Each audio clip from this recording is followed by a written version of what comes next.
नमस्कार दोस्तों, आपके अपने चैनल घरोंदा में बहुत बहुत स्वागत है। मैं आपकी दोस्त होस्ट श्रुति। तो आज हम नए रॉक स्टार के साथ आए हैं। हम मिलते हैं डॉक्टर शालू झा से। हेलो शालू जी। नमस्कार जी। नमस्ते शालू जी। तो शालू जी, आज हम लेडीज़ प्रॉब्लम के बारे में आपसे डिस्कस करने आए हैं। तो बेसिकली क्या होता है कि लेडीज़ मतलब स्वस्थ रह मतलब एक उसको अच्छा घर मिलता है, अच्छा एटमॉस्फेयर मिलता है, सब कुछ अच्छा होता है, लेकिन फिर भी वो आजकल खुश नहीं है और ना ही वो हेल्दी है। तो इसका बेसिकली क्या कारण है? फर्स्ट ऑफ ऑल सबसे पहले मैं आप सबको बधाई देना चाहूँगी। आज वर्ल्ड हेल्थ डे है, तो आज आपने हेल्थ की बात करी, वो भी वुमेंस हेल्थ की, जो हमारी सोसाइटी का बहुत ही इम्पॉर्टेंट अहम हिस्सा प्ले करती हैं। क्योंकि जैसा कि आप जानते हैं, वुमेन सबके बारे में सोचती हैं, पर अपने बारे में शायद लास्ट में ही सोचती हैं। अपनी हेल्थ को वो कहीं ना कहीं हमेशा से इग्नोर करती रहती हैं। चाहे वो टीनेजर है, चाहे वो एक मैरिड वुमन है, चाहे वो एक मिडिल एज वुमन है, पर एवरी टाइम वुमन जो है वो कहीं ना कहीं अपनी हेल्थ को प्रायोरिटी नहीं देती है, अपने आप को इम्पोर्टेंस नहीं देती है, जिसकी वजह से वो भी सफ़र करती है और अल्टीमेटली उसकी फैमिली भी सफ़र करती है। ऐसा नहीं है कि वो अकेली करेगी, सभी परिवार के लोग जो हैं वो अफेक्ट हो जाते हैं। फ्रेंड्स, ये तो शालिनी ने बिल्कुल सही बात की है। क्योंकि क्या होता है बेसिकली, हम आफ्टर मैरिज या आफ्टर मतलब जब हम मदर बन जाते हैं तो हम एक अपना टेस्ट, एक अपनी हेल्थ, सब कुछ भूल जाते हैं। हम अपने बच्चों के लिए फ्रूट्स काटते हैं, ठीक है उन्होंने खाया तो हम भी खा लेंगे। उन्होंने अगर केला खाया है तो मतलब आपका बच्चा पपाया पसंद करता है तो आप पपाया खाएंगे। आपको ये नहीं लगेगा कि नहीं मुझे ऑरेंज पसंद था, भाई आज ऑरेंज भी ले आते हैं। हम शायद ये सब चीज़ भूल जाते हैं। तो शालू जी ने जैसे किया कि लेकिन जब तक आप अपनी अगर हेल्थ को छोड़ देंगे पीछे या अपना ध्यान नहीं रखेंगे तो आपके साथ साथ आपका परिवार भी सफ़र करेगा। तो शालू जी, इसके लिए हमें बेसिकली क्या करना चाहिए? देखिए, health is a state of physical, mental and social wellbeing and not merely the absence of a disease. मतलब हमें फिजिकली, मेंटली, सोशली हेल्दी होना चाहिए। सिर्फ एक बीमारी की अनुपस्थिति होना या उसकी एब्सेंस होना ही नहीं कहलाता कि हम हेल्दी हैं। तो हेल्थ जो है एक overall, it's a broad term, बड़ी टर्म है ये। तो उसका फिजिकली भी फिट रहना ज़रूरी है उसके लिए, हर इंसान का। उसका मेंटली फिट रहना, मेंटल फिटनेस के लिए उसका स्ट्रेस फ्री होना ज़रूरी है, उसे खुश रहना ज़रूरी है। कहीं ना कहीं जो हम एंजाइटी या डिप्रेशन के इंसिडेंसेस बढ़ रहे हैं आजकल, वो सब स्ट्रेस रिलेटेड है। तो स्ट्रेस जो है अगर हमारी लाइफ में से हम कहीं कम कर पाएँ, either through or physical activity बढ़ा के, योगिक एक्सरसाइजेस करके, मेडिटेशन करके, रिलैक्सेशन टेक्निक्स अपना के, या किसी से भी अपनी प्रॉब्लम्स शेयर करके। तो शेयर करना भी ज़रूरी है, कहीं ना कहीं अपनी फीलिंग्स एक्सप्रेस करनी भी ज़रूरी है, किसी के लिए भी मेंटली फिट रहने के लिए। सो मेंटल वेलबींग को भी इम्पोर्टेंस देनी चाहिए। कहीं अगर हमें किसी चीज़ से एंग्जाइटी हो रही है, घबराहट हो रही है, परेशानी हो रही है, घर का इन्वायरमेंट ऐसा है जो कि हमें हर टाइम स्ट्रेसफुल एक माहौल प्रोड्यूस कर रहा है, तो हमें उसका समाधान ढूंढना ज़रूरी है।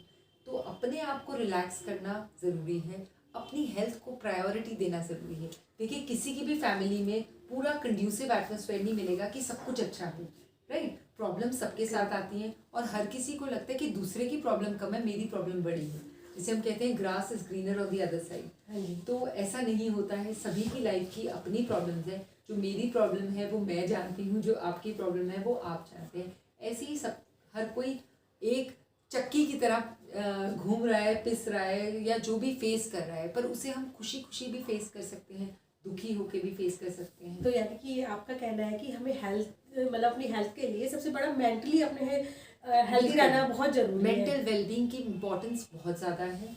तो स्ट्रेस फ्री रहना ज़रूरी है। माहौल अगर चाहे कैसा भी हो, हम उसे अपने तरीके से बेस्ट बनाने की कोशिश करें, अपनी फीलिंग्स एक्सप्रेस करें। अगर हमें कोई चीज़ परेशान कर रही है तो उसका समाधान ढूंढें, बजाय कि लड़ाई करने के। आजकल लोग बहुत शॉर्ट टेम्पर्ड हो गए हैं, शायद इसलिए कि टाइम कम है, सभी लोग वर्किंग हैं, हस्बैंड्स भी वर्क कर रहे हैं, वाइफ्स भी वर्क कर रही हैं। तो हम चाहते हैं कि हम परफेक्टली सब कुछ करें, बच्चों को भी ध्यान दें, अपनी जॉब पे भी परफेक्शन लाएं, घर का काम भी पूरी तरह से करें, जो हम बैलेंस कहीं ना कहीं नहीं कर पाते हैं, जिसके लिए हमें सपोर्ट चाहिए फैमिली का। ऑफ कोर्स हस्बैंड भी सपोर्टिव होना चाहिए, उसे ये नहीं सोचना चाहिए कि ये काम जो है ये वुमन ही करेगी, मैं नहीं कर सकता। तो तो मिल बांट के अगर काम डिवाइड किए जाएं कि मैं ये करूँगी, आप ये करेंगे, क्योंकि काम सभी ने करना है। और फ्रेंड्स एक चीज़ जो बहुत जो मुझे शालू जी की बातों में समझ में आ रही है, अगर आप वर्किंग है या नॉन वर्किंग है, मतलब हाउस वाइफ कोई भी वर्किंग नहीं कहता है, लेकिन वो भी एक फुल टाइम 24 आवर्स जॉब होती है हाउस वाइफ का होती होना है। भी। हाँ जी। तो उसको अगर वुमेन को ये कॉम्प्लेक्स रहता है कि मैं तो कुछ नहीं करती, मैं तो कोई काम नहीं करती, तो जो वो काम कर रही है, घर का बैलेंस मेंटेन करके रख रही है, वो बहुत ज़रूरी है। वो कोई और नहीं कर सकता, वुमन ही है जो घर को बना रही है। तो आपको ये चीज़ है कि आप, अच्छी बात है, आप हर काम अपने परफेक्शन से करते हैं, लेकिन उस परफेक्शन के चक्कर में आप कहीं ना कहीं अपनी हेल्थ को छोड़ देते हैं, इग्नोर कर देते हैं कि आपकी ये हो जाता है कि आपको सफाई है, डस्टिंग है, वो हो जानी चाहिए। जो हमारा ब्रेकफास्ट 12 बजे हो रहा है, ये चीज़ हमें नहीं करनी चाहिए। जो आपका ब्रेकफास्ट का टाइम है आप सब काम कीजिए, पर ऐसा ना हो कि हमें इस परफेक्ट मतलब इतने बजे तक ये काम करना है, लेकिन अपनी हेल्थ के साथ। देखिए लाइफ में डिसिप्लिन होना बहुत ज़रूरी है। सो टाइमली खाना खाना, टाइमली बैलेंस डाइट लेना, इसकी इम्पोर्टेंस को समझना बहुत ज़रूरी है। मुझे लगता है आजकल जो है हम एक रैट रेस में लगे हुए हैं, जैसे हमें किसी चीज़ में भागते ही जा रहे हैं। तो टाइमली मेरे हिसाब से 9 बजे, 9 साढ़े 9 is the right time for breakfast. उसके पहले हो जाए तो that's good, but not later than that. तो टाइमली नाश्ता, टाइमली लंच, जैसे कि 12:30 से 1:30 या 2 बजे के बीच में लंच हो जाना चाहिए। और डिनर भी जो है 8 बजे तक, लेट से लेट या मैक्सिमम 8:30 तक, उससे लेट नहीं होना चाहिए। तो हर चीज़ का टाइमली खाना खाना बहुत ज़रूरी है। एक बैलेंस डाइट लेना बहुत ज़रूरी है। राइट अमाउंट में कार्बोहाइड्रेट, फैट, प्रोटीन, विटामिन्स और मिनरल्स, जिसे हम कहते हैं एक बैलेंस डाइट। तो बैलेंस डाइट का सेवन हर एक की हेल्थ के लिए बहुत इम्पॉर्टेंट है। फ्रेंड्स जैसे मोस्टली क्या होता है कि हम दूसरों के अकॉर्डिंग खाना बनाते हैं, कि जैसे आपके हस्बैंड कहीं गए हुए हैं तो बच्चों को जिस चीज़ की नीड है वो ही बनाएंगे, तो हमें ऐसा नहीं करना है। आपकी जो शरीर की नीड है, क्योंकि बिल्कुल ये नीड्स भी हमारी बॉडी की चेंज होती रहती है। जैसे जैसे हमारी एज बढ़ेगी हमारी बॉडी की रिक्वायरमेंट चेंज होती रहती है। यंगर एज ग्रुप है, उसको ज़्यादा कार्बोहाइड्रेट और फैट रिच फूड चाहिए। जैसे हमारी एज बढ़ेगी तो हमारी मसल्स वीक हो जाती है, तो मसल्स के लिए हमें प्रोटीन की डाइट ज़्यादा लेनी चाहिए। विटामिन और मिनरल्स हमें इन्फेक्शन से बचाते हैं, तो उनका सेवन करना ज़रूरी है। सो ग्रीन वेजिटेबल्स, दालें खाना और फ्रूट्स जैसे कि रॉ खाएं या और सैलड्स खूब सारे खाएं। इस तरह की चीज़ें, फाइबर रिच डाइट लें। अपनी पानी का सेवन अच्छे से करें, ताकि पानी ही हमारी बॉडी में बहुत सारे एंटीऑक्सीडेंट्स की तरह काम करता है, जो टॉक्सिन्स होते हैं उनको रिमूव करने में हेल्प करता है बॉडी से, और हमारी बॉडी को हेल्दी बनाने में हेल्प करता है। तो एक चीज़ और शालू जी, जैसे आजकल सप्लीमेंट चल रहे हैं हर चीज़ के, तो हमें सप्लीमेंट लेना चाहिए या नहीं लेना चाहिए? देखिए एक एज तक तो ज़रूरत नहीं होती है, but after some time middle age is one age जिसमें जाके आपको कई चेंजेस आते हैं बॉडी से, मतलब Women 40 की to body 45। से। बिल्कुल लेट 40s में या मिड 40s में अगर हम कहें, सो बॉडी में बहुत सारे चेंजेस आते हैं। तो हार्मोनल चेंजेस आते हैं। हार्मोन्स हैं हमारी बॉडी के जो कि बदलते रहते हैं, कम हो जाते हैं। हमारी बॉडी का मोस्ट इम्पॉर्टेंट हार्मोन फीमेल्स का ईस्ट्रोजन है। तो ईस्ट्रोजन हार्मोन जो है ये हमारी वेलबींग के लिए खुशी वाला एक एहसास भी दिलाता है, हमारी बोन्स को भी मेंटेन करने में हेल्प करता है। तो बोन मास भी हमारा डिमिनिश हो जाता है या डिक्रीज़ हो जाता है जैसे जैसे हमारी एज बढ़ती है। तो कैल्शियम की सप्लीमेंटेशन ज़रूरी हो जाती है after some time, like in mid 40s जो है। कैल्शियम और विटामिन डी रिच फूड्स जो हैं वो वुमेन को ज़रूर लेने चाहिए। और हाँ जी, एक चीज़ और है, जो ये मोनोपॉज का टाइम होता है उस हाँ समय भी हमें कुछ अपनी हेल्थ के बारे में कुछ अपना एक्स्ट्रा ध्यान रखना चाहिए। बिल्कुल सही बात है। मीनोपॉज का टाइम जो होता है that is quite a testing time in the life of a woman. She undergoes number of psychological changes, emotional changes, physical changes. So ये वाले जो चेंजेस होते हैं इसको अंडरस्टैंड करना, समझना जो है पूरी फैमिली को समझना चाहिए। मेरे हिसाब से हस्बैंड जो है उसको तो स्पेसिफिकली समझना चाहिए कि my wife is undergoing some changes in her body. तो उसकी वजह से वो मेंटली भी थोड़ी सी परेशान हो जाती है, स्ट्रेसफुल रहती है।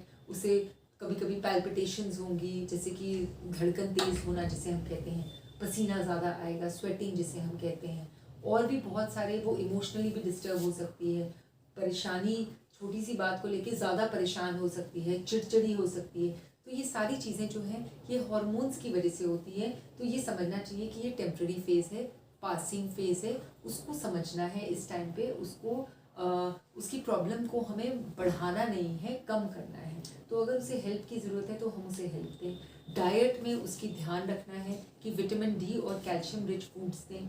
कहीं ना कहीं मल्टीविटामिन्स की भी ज़रूरत पड़ती है, नर्व्स भी वीक हो जाती हैं, तो न्यूरोलॉजिकल सप्लीमेंटेशन भी ज़रूरी होता है। बहुत सारी वुमेन आप देखेंगे बैक एक को लेके और कहीं ना कहीं नी पेन को लेके परेशान रहती हैं, सर्वाइकल प्रॉब्लम्स, ये सब प्रॉब्लम्स फीमेल्स में ज़्यादा होती हैं। तो इसकी वजह से वो चिड़चिड़ापन उनकी उसमें एक्सप्रेस हो जाता है। तो ये चीज़ें जो हैं तभी हो सकती हैं अगर हम अपने लिए कॉन्शियस हैं, अपनी बॉडी को टाइम देंगे। एटलीस्ट 1 घंटा दिन का वुमेन को अपनी बॉडी के लिए देना चाहिए। अपनी हेल्थ अपने हाथ में है, तो अगर हम उसका ध्यान रखेंगे तो तभी हमारी फैमिली भी हैप्पी रहेगी, मुझे लगता है। तो अपने लिए योगा करें, एक्सरसाइज करें, स्ट्रेस फ्री रहें, अपनी डाइट का ध्यान रखें, जंक फूड जो है वो बिल्कुल अवॉइड करें। कहीं से भी बाहर का खाना जो है बहुत टेस्टी लगता है, बहुत अच्छा लगता है, सभी को अच्छा लगता है, आई एग्री, बट ये हमारी बॉडी को बहुत तरह के नुकसान भी पहुंचाता है। और आप जानते ही हैं करीब 20-25 सालों में बहुत सारी बीमारियां जो हैं वो नई आ गई हैं, अचानक से आ गई हैं, जो पहले नहीं होती थी। चाहे वो कैंसर्स की प्रॉब्लम्स हैं, चाहे वो ब्रेस्ट कैंसर है, ओवेरियन कैंसर है, सर्वाइकल कैंसर है, ये वुमेन में बहुत ज़्यादा बढ़ गया है। हमारी डाइट, हमारा लाइफस्टाइल, हमारा स्ट्रेस वाला जो स्टेट है, ये बहुत ज़्यादा रिस्पॉन्सिबल है इन चीज़ों के लिए। तो अगर हम इन सभी चीज़ों को अवॉइड कर सकते हैं, नो डाउट जेनेटिक फैक्टर्स होते हैं, आई अग्री, बट जेनेटिक को तो हम नहीं चेंज कर सकते, ये वाले फैक्टर्स को हम मॉडिफाई कर सकते हैं, ऑल्टर कर सकते हैं। तो अगर हम एक डिसिप्लिन लाइफ जिएं, बैलेंस डाइट लें, खुद भी लें, अपने बच्चों को भी इसी तरह की आदत डालें, जो है जंक फूड को कम से कम सेवन किया जाए। कभी कभी चीटिंग कर सकते हैं once in a month, but उस चीटिंग को हम मिनिमाइज करें, ज़्यादा ना करें, और अपनी डाइट को एक डिसिप्लिन तरीके से जिएं, बैलेंस डाइट खाएं, स्ट्रेस फ्री रहें, हेल्दी लाइफस्टाइल फॉलो करें, तो शायद काफ़ी सारी बीमारियां हम अवॉइड कर सकते हैं। और सबसे बड़ी बात होती है, यदि हमें डॉक्टर्स की नीड है, बिल्कुल, किसी भी मेंटली में या फिर फिजिकल में, हम डॉक्टर्स के पास जाएं। हाँ। ये ना सोचे कि अभी तो ठीक है, चल रहा है, पानी जो है वो घड़े तक पूरा भर जाए, उसके बाद हम जाएंगे तो बहुत सारी कॉम्प्लिकेशंस हो जाएंगी। एक डॉक्टर भी जो है वो भी इंसान ही होता है, वो भी यही देखता है कि इनको ये भी है तो ये दवाई दो, ये है तो ये दवाई दो, ये है तो ये दवाई दो। तो एक कॉकटेल ऑफ मेडिसिन जो है वो एक प्रिस्क्रिप्शन में आ जाती हैं, इसलिए क्योंकि उसे काफ़ी सारी प्रॉब्लम्स फेस करनी पड़ रही हैं। आप देख ही रहे हैं आजकल डायबिटीज़, हाइपरटेंशन, कोलेस्ट्रॉल जो है वो डीरेंज हो रहा है, मेटाबॉलिक सिंड्रोम हो रहा है फीमेल्स में। तो ये सब कुछ इसीलिए है क्योंकि हमारी डाइट, हमारा लाइफस्टाइल, हमारा स्ट्रेस लेवल बढ़ गया है। तो stress is a big factor, diet and lifestyle are big factors for the development of diabetes, जिसे हम शुगर की बीमारी कहते हैं, बहुत कॉमन है। 3 में से 1 Indian is suffering from diabetes. आज का डेटा अगर हम देखते हैं अडल्ट, तो कहीं ना कहीं तो ये प्रेवलेंस बढ़ी है। तो इसका कारण हम खुद ही हैं। तो अगर हम खुद ही हैं तो हमें इसको खुद ही ठीक करना है। हाइपरटेंशन है तो दवाई लोग खाते ही नहीं हैं, काफ़ी टाइम तक डायग्नोसिस भी है, उन्हें लगता है हम 2 दिन खाएंगे तो ठीक हो जाएंगे, 3 दिन खाएंगे ठीक हो जाएंगे, ऐसा नहीं। आपको रेगुलर जो डॉक्टर ने दवाई कही है वो रेगुलर ही जो प्रिस्क्रिप्शन में है उसको आपको खाना है, चाहे आप और चीज़ें भी लेते रहें। अब आयुर्वेदिक मैं नहीं कहती कि बहुत गलत है या जो भी है, बट उसके साथ साथ जो मेडिकेशन प्रिस्क्राइब करी गई है उसे आप ड्यूटीफुली, रिलीजियसली लें, ताकि आपके सिम्टम्स जो हैं वो रिलीव हो पाए। कई सिम्टम्स जो हैं वो पता ही नहीं चलते। हाइपरटेंशन के कोई सिम्टम्स नहीं होते हैं जब तक कि बहुत ज़्यादा सिवियर ना हो जाए प्रॉब्लम। वो फिर ऑर्गन्स को डैमेज करने लगता है, हमारे हार्ट के ऊपर इफ़ेक्ट आता है, हमें हार्ट की प्रॉब्लम हो सकती है, एंजाइना का अटैक आने के चांसेस हैं, हार्ट फेलियर में जा सकते हैं, बहुत सारी कॉम्प्लिकेशन हो सकती हैं।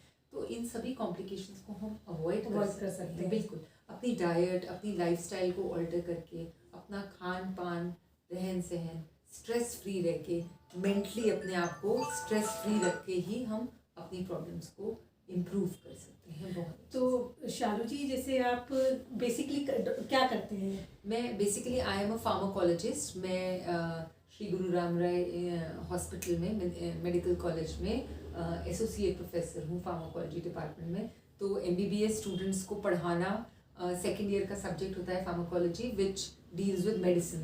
तो स्टडी ऑफ मेडिसिन है मेरा सब्जेक्ट। तो उसी के बारे में ह्यूमन बीइंग्स में दवाइयों का क्या क्या असर होते हैं, दवाई हमारी बॉडी में क्या क्या इफ़ेक्ट प्रोड्यूस कर सकती है, उसी के बारे में पूरा पढ़ाया जाता है। हर सिस्टम में कौन सी दवाइयाँ क्या क्या इफ़ेक्ट प्रोड्यूस कर रही हैं उसकी पढ़ाई के बारे में बताते हैं। कौन सी बीमारियाँ हो रही हैं, उनके फिर ट्रीटमेंट ऑप्शंस जो अवेलेबल हैं उनके बारे में डिस्कस तो एक और शालू जी, जैसे आजकल जो प्रॉब्लम होती है, एक तो हमें जैसे ही लड़कियां, जो हमारी लड़कियां होती हैं, उन्हें बचपन से ही ये आदत डालनी चाहिए कि एक तो वो योगा करे और बैलेंस डाइट ले।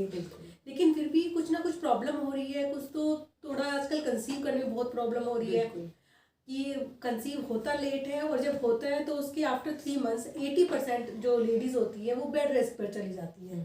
तो इसका बेसिकली क्या कारण है और हम कैसे अवॉइड कर सकते हैं इसको? इसका भी ले दे के घूम फिर के वही बात आ जाती है। टीनेजर्स की अगर हम बात करें तो टीन्स में ही मेंस्ट्रुअल प्रॉब्लम्स जो हैं आजकल थोड़ी ज़्यादा प्रेवलेंट हैं, बहुत ज़्यादा देखने को मिल रही हैं।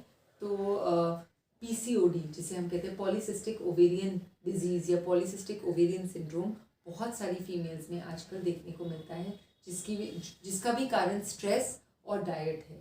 तो डाइट जो है, अगर बहुत ही जंक फूड या उस तरह का खाना अगर हम खाते हैं तो कहीं ना कहीं हमारी बॉडी में वो जाके इकट्ठा हो जाता है, एक्यूमुलेट हो जाता है और ओबेसिटी प्रोड्यूस करता है, जिसे मोटापा कहते हैं।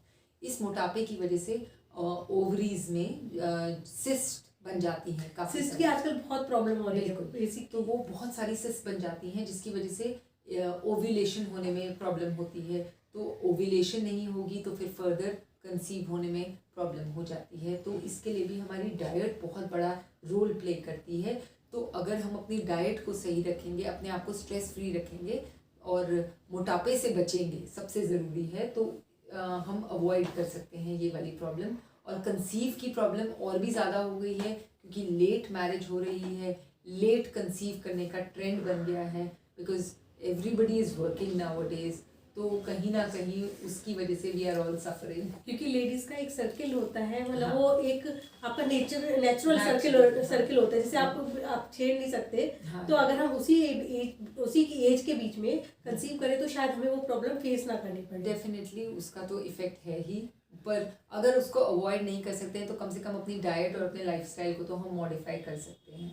और इवन कंसीव होने के बाद, जैसे आपने बोला कि 3 मंथ्स के बाद बेड रेस्ट पे आ जाती हैं वुमेन बहुत सारी, उसके लिए भी कहीं ना कहीं स्ट्रेस और diet is a very important role.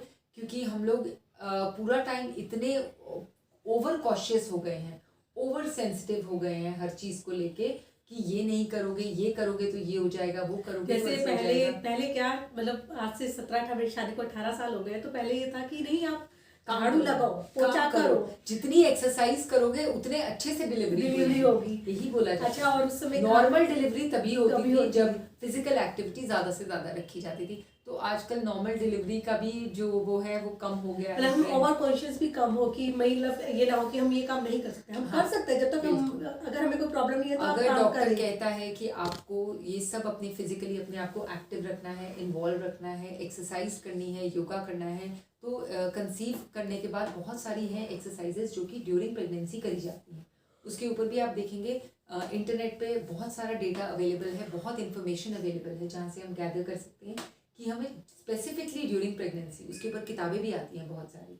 तो क्या आप जिस डॉक्टर से आप अंडर ट्रीटमेंट है तो उस डॉक्टर से भी सलाह ले सकते हैं, उससे फॉलो करेंगे, वो आपको बेटर एडवाइस देंगे कि क्या फॉलो करना है। एंड मेरे हिसाब से मिनिमम मेडिकेशन होनी चाहिए, बिल्कुल नॉर्मल हेल्दी लाइफस्टाइल फॉलो करना चाहिए, तभी जो है नॉर्मल तरीके से हेल्दी चाइल्ड को आप आगे जन्म दे सकते हैं और आपकी डिलीवरी जो है वो स्मूथ प्रोसेस हो सकता है। तो फ्रेंड्स, एक चीज़ और है, लेकिन इन सब चीज़ के बीच में घूमकर आती है आपकी डाइट, और टाइमली डाइट और बैलेंस डाइट।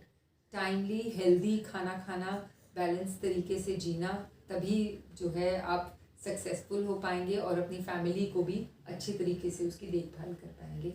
तो फ्रेंड्स, सबसे बड़ी बात ये है कि आपको एक्सरसाइज जरूर करनी है, मतलब आधा घंटा तो आपको अपने लिए, शालू जी ने 1 घंटा का है 1 आवर, तो आधा घंटा में एक्सरसाइज करिए शुरू में, और आधा घंटा में पसंद का काम कीजिए। हाँ, बिल्कुल। डांस का शौक है, आप डांस कीजिए, म्यूजिक का शौक है। अपनी बॉडी को, अपनी लाइफ को इग्नोर मत करिए, उसकी भी जो रिक्वायरमेंट्स हैं उसको देखिए।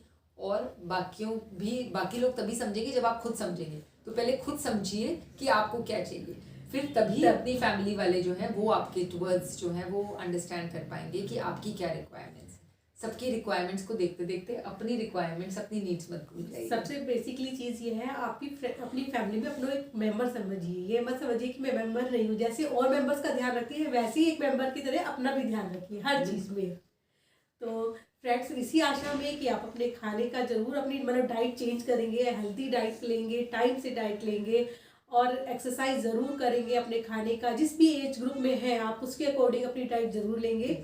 इसी आशा में हम ये शालू जी धन्यवाद थैंक यू सो मच। आपने ये टाइम दिया। World health day to everybody. Thank you so much. आपने आज हमें बहुत ही अच्छी नॉलेज दी है जिसकी हमें बहुत ज़रूरत थी। तो दोस्तों, आप अपना ध्यान जरूर रखिएगा और इस वीडियो को लाइक ज़रूर करिए। यदि आपने मेरा चैनल सब्सक्राइब नहीं किया है तो सब्सक्राइब करें। Thank you so much. Bye bye.